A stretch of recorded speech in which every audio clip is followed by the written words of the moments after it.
New York in 1860 does not begin with skyscrapers. It begins with water. Stand at the southern tip of Manhattan, and the first thing you notice is not height, but density. A forest of masts in the harbor, ferry smoke hanging low over the river, the slap of waves against pilings dark with tar. Ships from Liverpool, Havana, New Orleans, Bremen, and San Francisco crowd the waterfront. Drays rattle over cobbles. Dock workers bend beneath crates of sugar, coffee, cotton, hides, and immigrant trunks. The city smells of salt, coal smoke, horse manure, oyster shells, wet rope, and human proximity. By 1860, New York is already the great commercial heart of the United States. Not yet the largest city in the modern, consolidated sense, but already the place where money, goods, newspapers, ambition, and rumor move faster than almost anywhere else in the country. The Erie Canal, opened decades earlier, has tied the Atlantic world to the American interior. Railroads are growing. Finance is concentrating downtown. The telegraph is shrinking distance. The city is rich, crowded, self-confident, and deeply unequal. And beneath the noise, something else is gathering. The nation is moving toward civil war. To understand New York in 1860, you have to begin with trade, because trade explains almost everything. This city is not simply a settlement on an island. It is a mechanism for converting movement into wealth. Cotton from the American South passes through the hands of New York merchants, insurers, bankers, and shippers. Southern slavery, even at a distance, helps feed northern prosperity. That is one of the great contradictions of the city. Many of the men who praise free labor and progress are enriched, directly or indirectly, by goods produced by enslaved people hundreds of miles away. In Lower Manhattan, merchants sit in offices near South Street and Wall Street, writing letters by hand under gaslight, checking shipping manifests, watching prices, calculating risk. Clerks in dark coats hurry along narrow streets with ledgers tucked under their arms. Insurance offices and brokerage houses help make the uncertain world of wind, water, and cargo legible in numbers. The New York Stock Exchange already exists, though finance still feels more physical than abstract. Transactions depend on paper, ink, runners, reputation. Wealth is not yet hidden behind sleek glass towers. It is carried in satchels, stacked in warehouses, signed in cramped rooms. And all around this commercial machine, labor crowds in close. Longshoremen, cart drivers, seamstresses, printers, ship carpenters, domestic servants, butchers, brewers, bricklayers, and newsboys keep the city alive. It is a place where fortunes rise visibly and where poverty remains just as visible. Move north from the harbour, and the city changes block by block. Broadway already has its theatres, hotels, shops, and glittering windows. Omnibuses roll past in a steady rhythm. Ladies in crinolines step carefully from curb to carriage. Men in stovepipe hats read political headlines. P.T. Barnum's earlier spectacles still linger in the city's memory, and entertainment is becoming part of New York's identity. Not just commerce, but display. But this is also a city of overcrowding on a scale that startles even modern imagination. Immigrants, especially the Irish and Germans, have transformed New York in the decades before 1860. The Irish came in huge numbers after the Great Famine, carrying trauma across the Atlantic. Many arrived poor, sick, and dependent on irregular work. German immigrants bring trades, political ideas, beer gardens, newspapers, music societies, and revolutionary memory from 1848. Neighborhoods form around language, parish, and necessity. In the Five Points district, one of the most notorious slums of the 19th century, the city compresses into something raw and intimate. Cellars are rented as dwellings. Laundry hangs between buildings. Children run barefoot through mud. Pigs root near refuse. Dance halls and saloons stay loud after dark. Disease moves easily where clean water and sanitation do not. Reformers visit and write with horror, but horror alone does not explain why people remain. They remain because work is near, because rent is possible, because kin and countrymen are close, because survival in New York often depends on living inside the crowd.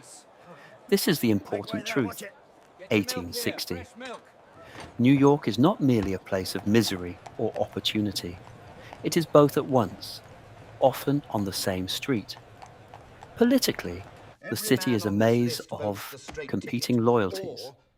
Tammany Hall is already a force, not yet the only force, but a powerful one, through patronage, neighborhood influence, and electioneering. Democratic political networks shape jobs, favors, policing, and voting. To later generations, Tammany will become synonymous with urban machine politics, corruption, and immigrant mobilization. In 1860, it is already learning how to convert the instability of mass democracy into organized power. At the same time, New York is also a city of reform movements. There are abolitionists, though not nearly as many as later memory sometimes suggests.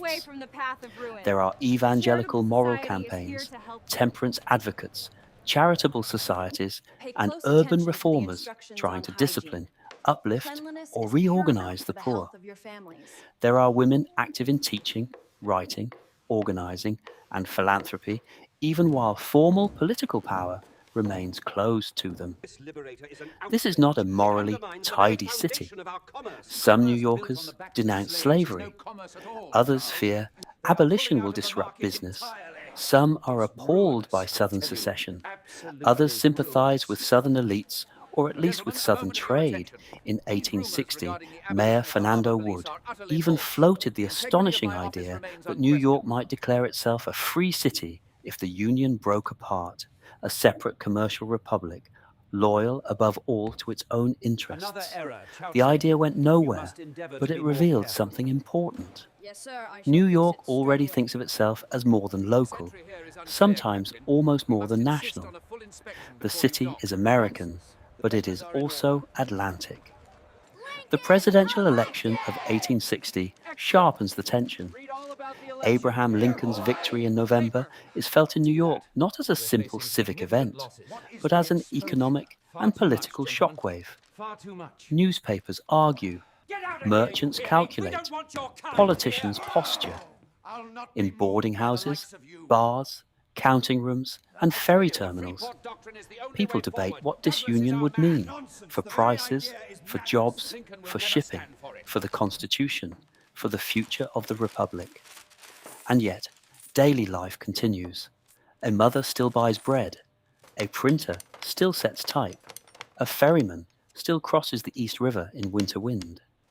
A banker still signs a note.